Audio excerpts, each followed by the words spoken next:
नमस्कार, मैं हूँ आपके साथ श्वेता गर्ग और आप देख रहे हैं 4TV न्यूज। और एक बार फिर से वक्त हो चला है उत्तर प्रदेश की खास खबरों का।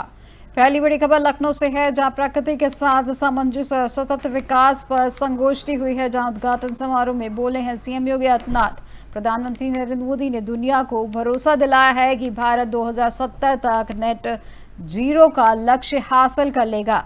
दरअसल प्रकृति के साथ सामंजस्य और सतत विकास पर राष्ट्रीय संगोष्ठी 2025 के उद्घाटन समारोह में यूपी के सीएम योगी आदित्यनाथ ने कहा कि प्रधानमंत्री नरेंद्र मोदी ने दुनिया को भरोसा दिलाया कि भारत 2070 तक नेट जीरो का लक्ष्य हासिल कर लेगा। लेकिन इन लक्ष्य को हासिल करने का काम सिर्फ सरकारी स्तर पर नहीं बल्कि हम सबके सामूहिक प्रयासों से है। जो आज इस कार्यक्रम को लेकर यहाँ एक राष्ट्रीय संगोष्ठी का भी आयोजन किया गया है, जिसके बाद विजन यह है कि हम कैसे प्रकृति के साथ सामंजस्य बना सकें और सतत विकास सुनिश्चित कर सकें।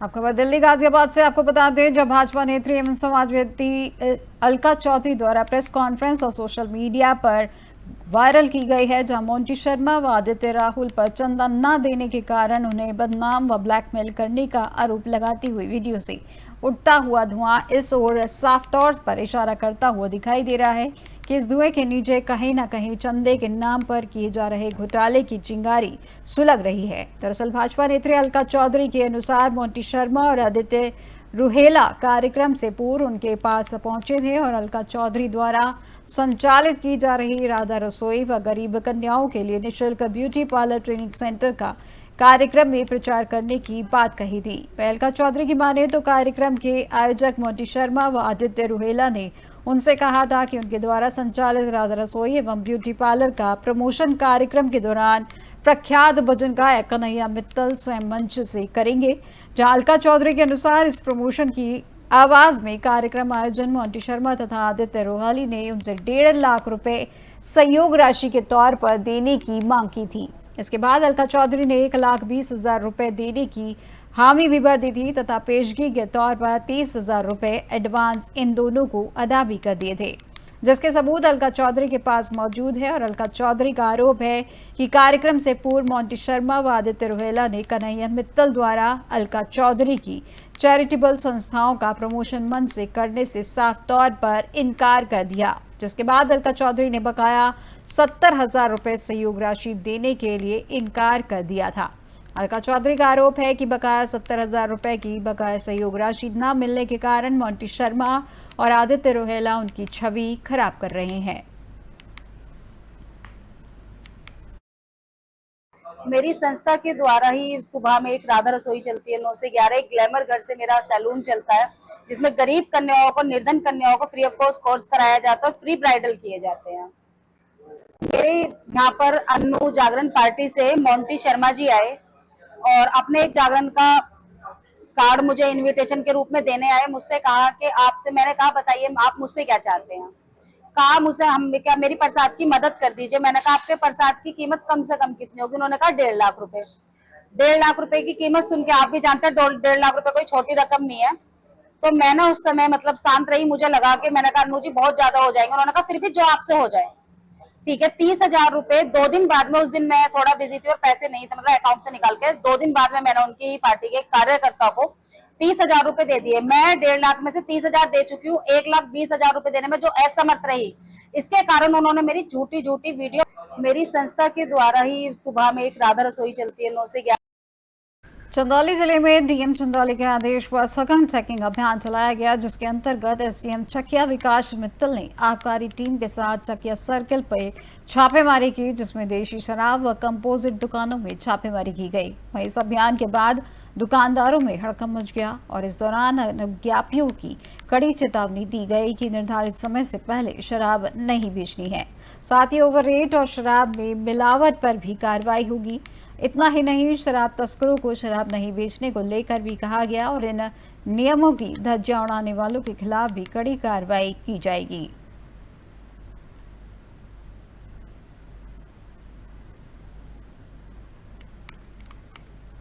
देखिए, शासन की मंशा के अनुरूप आयुक्त महोदय एक्साइज और डीएम सर के निर्देशन में निर्देश दिए गए हैं कि एक संयुक्त अभियान जिसमें कि एसडीएम और पुलिस विभाग और एक्साइज विभाग तीनों के संबंध में 22 से 30 तारीख के बीच में एक स्पेशल अभियान चलाया जा रहा है परिवर्तन, जिसमें क्या है कि जो भी शराब के ठेके देसी या अंग्रेजी या कंपोजिट जो भी अलॉटमेंट हुआ है उसमें चेक किया जाना है कि कोई समय से पहले, जैसे कि जो समय निर्धारित है 10 से 10 के बीच में, सुबह 10 से शाम के 10 के बीच में कोई भी ओवर टाइम ना करे, ओवर टाइम शराब की बिक्री ना करे। दूसरा, कोई मिलावट ना हो किसी भी तरह की। तीसरा, जो तस्करी का जो मामला आता है कई बार वो ना हो। और चौथा, ओवर प्राइसिंग का। तो ये सभी मुद्दे चेक करने के लिए आज विशेष अभियान के तहत हम लोग सभी निकले हैं और लगभग 3-4 हमने दुकानें चेक की हैं, तो लगभग सभी स्थिति ठीक है और लगातार ये जारी रहेगा 30 तारीख तक। अनुवापियों को किस तरीके की चेतावनी दी जा रही है सर?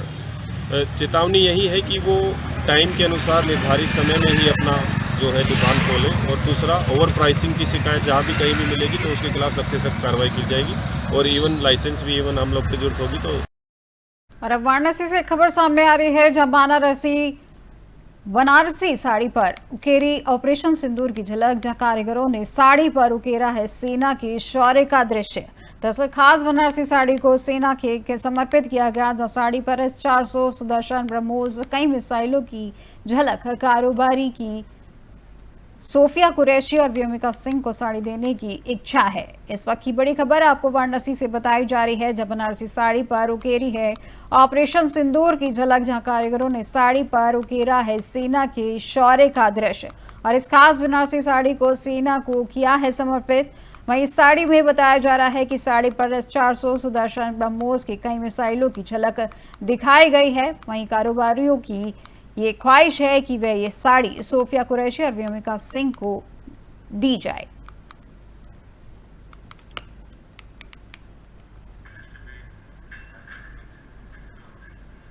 खबर एटा से है, जहां देर रात आई आंधी में तबाही मची है। जटिन शेड में सो रहे मालिक सहित मजदूर की मौत हुई है और पुलिस ने शव को पोस्टमार्टम हाउस भेजा है। दरअसल एटा जिले में देर रात आई आंधी में चिलर प्लांट के 3 शेड में सो रहे मालिक सहित मजदूर की दर्दनाक मौत हो गई है। बताया जा रहा है कि देर रात आई तेज आंधी के चलते टिन शेड उड़कर चिलर प्लांट पर गिरा, जिससे 35 वर्षीय व्यक्ति सहित 45 वर्षीय धेड़ मजदूर की दर्दनाक मौत हो गई। वही सूचना मिलते ही परिवार में कोहराम मच गया है। वही मौके पर एसडीएम जलेसर, भावना मितवल और अवागढ़ पुलिस पहुंची, जहां पुलिस ने शव को कब्जे में लेकर पोस्टमार्टम हाउस में भेजा है। और तेज आंधी के कारण हुए हादसे में 2 की मौत से क्षेत्र में गमगीन का माहौल बना हुआ है। ये पूरा मामला थाना अवागढ़ क्षेत्र के अंतर्गत नगला लोधा पर बने चिलर प्लांट का बनाया जा रहा है।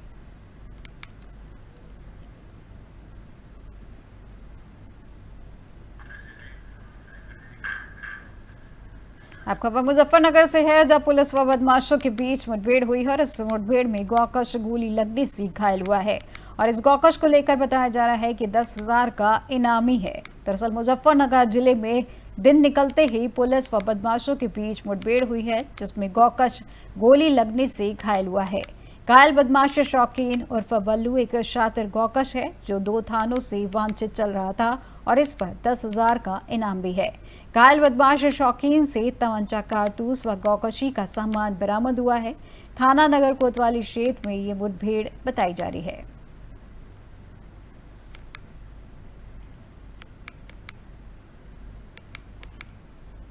जनपद मुजफ्फरनगर में अपराध पर नियंत्रण और अपराधियों पर प्रभावी कार्रवाई के क्रम में आज थाना कोतवाली नगर पुलिस क्षेत्र में अपराधियों के तलाश हेतु रवाना थी।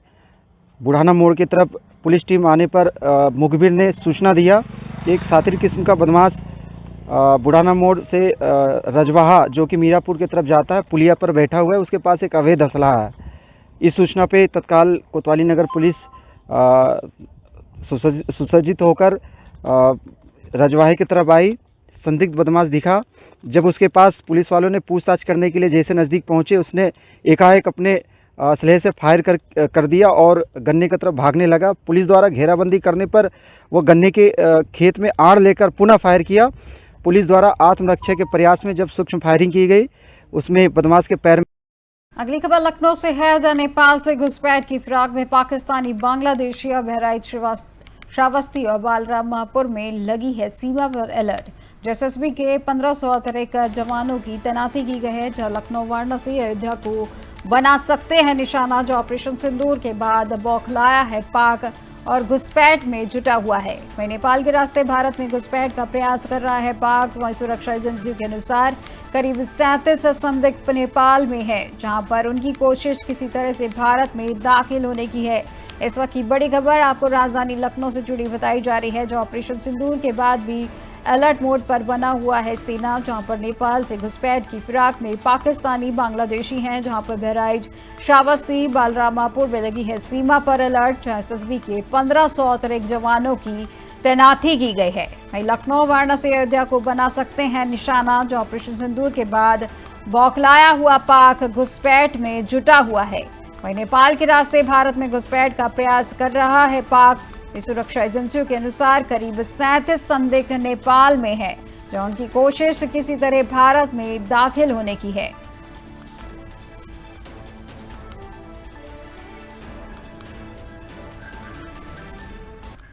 अब खबर चंदौली से है, जब पुलिस ने अवैध शराब का जखीरा बरामद किया है, जिसमें 110 पेटी की 969 लीटर अवैध अंग्रेजी शराब बरामद की है और मौके से 2 शराब तस्करों को भी गिरफ्तार किया है। दरअसल पुलिस ने अवैध शराब का जखीरा बरामद किया है, जिसमें 110 पेटी में 969 लीटर अवैध अंग्रेजी शराब बरामद की गई है। मौके से 2 शराब तस्करों को भी गिरफ्तार किया है। वहीं बताया जा रहा है कि तस्कर अवैध शराब मैजिक वाहन से भरकर बिक्री के लिए बिहार ले जा रहे थे, जब बरामद शराब की कीमत 17 लाख रुपए बताई जा रही है। पुलिस ने तस्करों पर आबकारी अधिकारी के तहत मामला दर्ज कर जेल भेजा है। यह पूरी घटना मुगलसराय पुलिस के चेकिंग के दौरान चित्तरपुर एरिया में की गई है।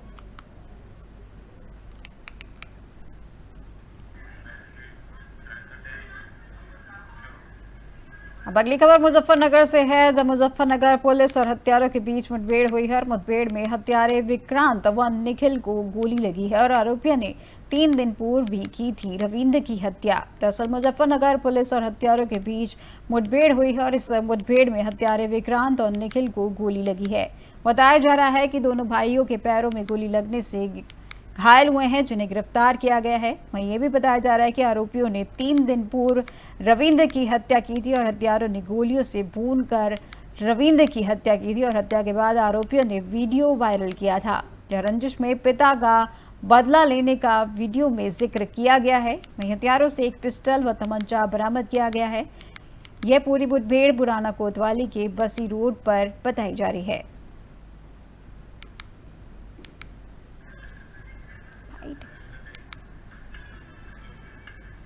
खबर बलरामपुर से है, जब एक दर्स की रात को कोतवाली उतरौला अंतर्गत महादैया निवासी 60 वर्षीय बुच्चा को उसके पति कल्लू ने पेट्रोल डालकर जला दिया था। बुच्चा जलते हुए हालात में मदद के लिए बेटी निशा के पास भागी। मां को बचाने की बेटी में निशा भी झुलस गई थी।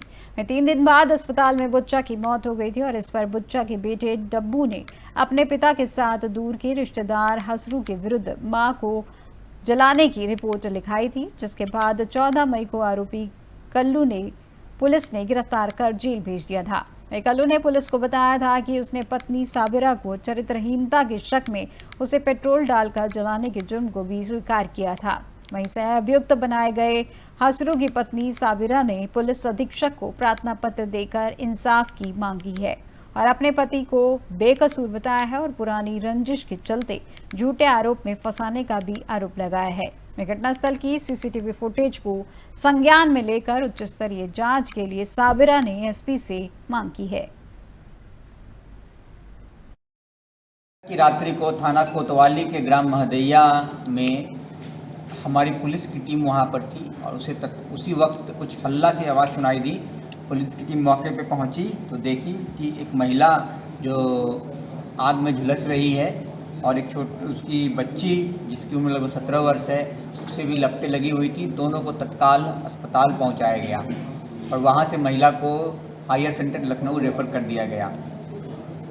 इस घटना का अभियोग पंजीकृत किया गया 58/25 थाना उतरौला में और इसमें कुल जो मामला निकल के इस प्रकार आया कि जो बुच्चा महिला थी जिसका नाम बुच्चा है महिला, वो 60 वर्ष की महिला थी और उसको उसके पति ने ही आग लगाया था और पारिवारिक कलह इसका कारण था।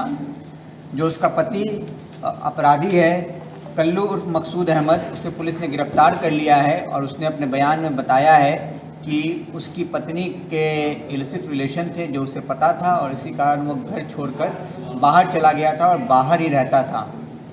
लेकिन अभी उसकी एक पुत्री की तबीयत खराब होने के कारण, पुत्री के द्वारा उसे यहाँ बुलाए जाने के कारण वो यहाँ आया था और अपनी पुत्री का इलाज करा रहा था। और उसी में एक दिन अचानक उसकी पत्नी ने बोला कि वो किसी रिलेटिव के यहाँ जा रही है और वो चली गई। पति पीछे से उस रिलेटिव के घर गया और उसने देखा कि वहाँ उसकी पत्नी है ही नहीं। जब लौट के आया तो पूरे गुस्से से इस पर हत्या करने का पूरा प्लान बनाया और उसने इसीलिए पेट्रोल खरीद कर अपने पास रख लिया। और जो रात में जब उसकी पत्नी छत पर सोई हुई थी तब वो ऊपर जाकर पेट्रोल छिड़क कर आग लगा दी।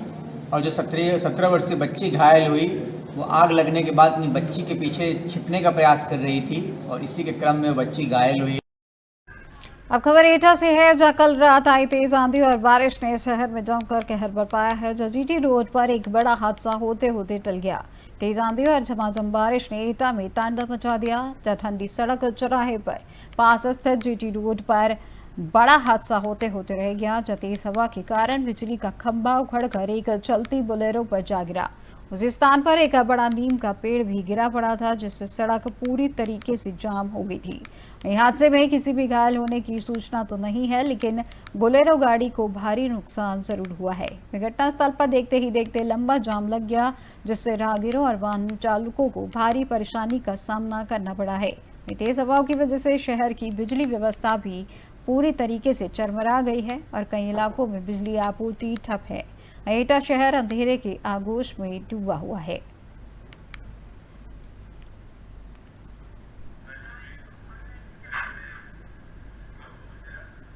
खबर वाराणसी से है, जहां लड़कों ने तोड़े हैं करीब 50 सीसीटीवी कैमरे। जो ऑटो ड्राइवर और नाबालिग लड़की को इस संबंध में गिरफ्तार किया गया है और बाकी 3 आरोपी की तलाश जारी है।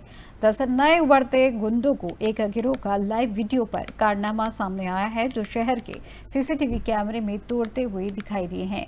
वाराणसी में आधी रात को डंडे लेकर निकले कुछ लड़कों ने करीब 50 सीसीटीवी कैमरे तोड़ डाले हैं। जब पुलिस ने ऑटो ड्राइवर मयंक गिरी और एक नाबालिग लड़के को गिरफ्तार किया है और बाकी 3 आरोपी की तलाश जारी है।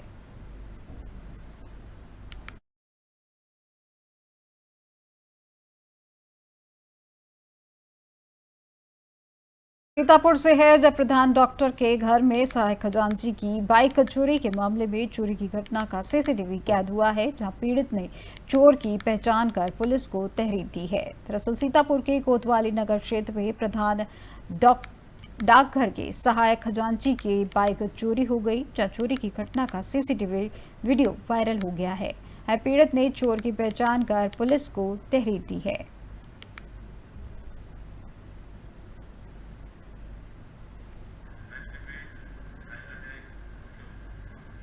अब खबर आगरा से है, जब पुलिस चेकिंग के दौरान बदमाशों से मुठभेड़ हुई और बदमाशों ने पुलिस पर फायरिंग की है, जिसकी जवाबी फायरिंग में एक बदमाश घायल हुआ है। दरअसल आगरा के थाना शाहगंज पुलिस ने चेकिंग के दौरान बदमाशों से मुठभेड़ की और पुलिस को देखते ही बदमाशों ने फायरिंग शुरू कर दी, जिसकी जवाबी फायरिंग में एक बदमाश घायल हुआ है, जबकि उसका साथी गिरफ्तार कर लिया गया है। बदमाशों के पास से तमंचे, खोखे और जिंदा कारतूस बरामद हुए हैं। वहीं अभियुक्तों पर पहले से हत्या का मुकदमा दर्ज है।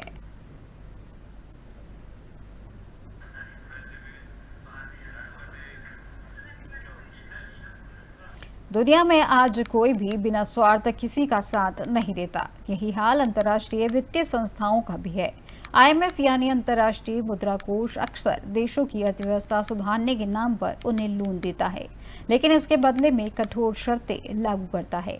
पाकिस्तान को मिला IMF का लोन भी इस नीति का हिस्सा था। जब भारत और पाकिस्तान के बीच तनाव चरम पर था, तब IMF द्वारा पाकिस्तान को लोन देने पर भारत में लोगों ने विदेश नीति पर सवाल उठाए। कई लोगों ने यह भी पूछा कि क्या भारत ने इसका विरोध नहीं किया। दरअसल IMF किसी भी देश को लोन अपनी शर्तों पर देता है और यह शर्तें इतनी कठोर होती हैं कि देश की आर्थिक संप्रभुता तक प्रभावित हो जाती है। पाकिस्तान को हाल ही में आईएमएफ से लोन मिला था, लेकिन इसके बदले में आईएमएफ ने 11 कड़ी शर्तें लागू की हैं और इन शर्तों का असर सीधे आम जनता पर पड़ता है।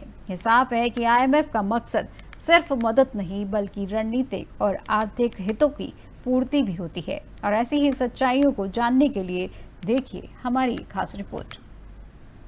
दरअसल भारत और पाकिस्तान के बीच पहलगाम आतंकी हमले के बाद बड़े तनाव के बाद अब सीज फायर हो गया है। जब भारत पाकिस्तान दोनों की ओर से सीमा पर हमले हो रहे थे तो अंतर्राष्ट्रीय मुद्रा कोष यानी आईएमएफ ने आतंक के पनाहगार देशों को आर्थिक मदद देने के लिए $1 अरब के लोन को मंजूरी देकर दुनिया भर में किरकिरी कराई थी। लेकिन अब उसे भी पाकिस्तान का असली खेल शायद समझ आ गया है और वैश्विक निकाय ने बेल आउट की अगली किस्त जारी करने से पहले 11 नई शर्तें लगा दी हैं। यही नहीं, पाकिस्तान के लिए बड़ी चेतावनी भी जारी की है, क्योंकि भारत पाकिस्तान तनाव के बीच पाकिस्तान को भारी भरकम कर्ज देने के बाद आईएमएफ को अब शायद अपना पैसा डूबने का खतरा महसूस होने लगा है, क्योंकि आईएमएफ ने अपने बेल आउट पैकेज की अगली किस्त जारी करने के लिए पाकिस्तान पर 11 नई शर्तें लगाई हैं और इसके बाद पाकिस्तान पर कुल शर्तें बढ़कर 50 हो गई हैं। आईएमएफ की ओर से पाकिस्तान को साफ कह दिया गया है कि अगर ये शर्तें पूरी नहीं होती हैं तो फिर उसे अगली किस्त जारी नहीं की जाएगी। आपको यह भी बता दें कि बीते दिनों जब भारत और पाकिस्तान की सेनाएं सीमा पर आमने सामने थी और दोनों ओर से ड्रोन व मिसाइल अटैक किए जा रहे थे, तो ऐसे समय में अंतर्राष्ट्रीय मुद्रा कोष ने पाकिस्तान को मौजूदा एक्सीडेंट फंड फैसिलिटी के तहत $1 अरब की किस्त जारी करने की मंजूरी दे दी थी। इसके साथ ही आईएमएफ ने मौजूदा $7 अरब के बेल आउट पैकेज के तहत पाकिस्तान के लिए क्लाइमेट रीसाइलेंस लोन के लिए भी अतिरिक्त $1.4 अरब की राशि भी मंजूर की है। इसे जोड़कर पाकिस्तान को आईएमएफ से मिली कुल मदद $2.4 अरब हो जाती है। इस मंजूरी के बाद आईएमएफ के खिलाफ ग्लोबल गुस्सा फूट पड़ा था और दुनिया भर में उसकी किरकिरी हो गई थी। इसके बाद आईएमएफ की ओर से पाकिस्तान पर शर्तों को लागू किया गया है और अगर पाकिस्तान के लिए लाई गई नई शर्तों पर गौर करें तो इनमें रिकॉर्ड 17.6 ट्रिलियन पाकिस्तानी रुपए के संघीय बजट को संसद की मंजूरी शामिल है। वहीं बिजली बिलों पर हाई सरचार्ज लगाए जाने की शर्त भी रखी गई है। इसके अलावा जो पाकिस्तान के आयात नियमों के तहत केवल 3 साल तक पुरानी कारों के आयात की अनुमति है, अभी के समय में इसे 5 साल करना शामिल है। इसके अतिरिक्त सरकार को 2035 तक स्पेशल टेक जोन और इंडस्ट्रियल पार्कों के लिए प्रोत्साहनों को क्रम दर क्रम तरीके से समाप्त करने के लिए एक रोड मैप तैयार करना होगा और इसकी रिपोर्ट साल के अंत तक पेश की जानी है। वहीं एनर्जी सेक्टर में प्रमुख शर्तें की बात करें, 1 जुलाई 2025 तक वार्षिक बिजली शुल्क पुनर्निर्धारण की अधिसूचना जारी करना होगा पाकिस्तान को। साथ ही 15 फरवरी 2026 तक अर्धवार्षिक गैस टैरिफ को समायोजन करना शामिल है। वहीं मई के अंत तक कैप्टिव पावर लेवी अध्यादेश को लागू करने के लिए स्थायी कानून लाने को कहा गया है और जून के अंत तक डेप्ट सर्विस सरचार्ज यानी कि मूल कीमत या शुल्क के ऊपर लगाया जाने वाला कर, इस पर 3.21 रुपए प्रति यूनिट की लिमिट हटाने को कहा गया है पाकिस्तान से।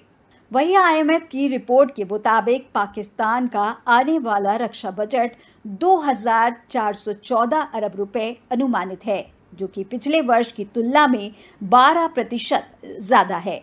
लेकिन हाल ही में शहबाज शरीफ सरकार ने इस महीने की शुरुआत में 2500 अरब रुपए यानी 18% वृद्धि करने का मन बनाया है, जो आईएमएफ के राजकोषीय संतुलन लक्ष्य के विपरीत है। अंतर्राष्ट्रीय मुद्रा कोष ने संसद को जून 2025 तक आईएमएफ लक्ष्यों के अनुरूप 2026 का बजट पारित करने के लिए कहा गया है। आईएमएफ के द्वारा पाकिस्तान को 11 नई शर्तें लागू करने के साथ ही स्पष्ट रूप से चेतावनी भी जारी की गई है। इसमें कहा गया है कि भारत और पाकिस्तान के बीच तनाव अगर जारी रहता है या फिर और अधिक बढ़ता है तो इसका असर सीधे तौर पर राजकोष पर पड़ेगा। आईएमएफ की चेतावनी पहलगाम आतंकी हमले के बाद भारत के ऑपरेशन सिंदूर को ध्यान में रखकर आई है।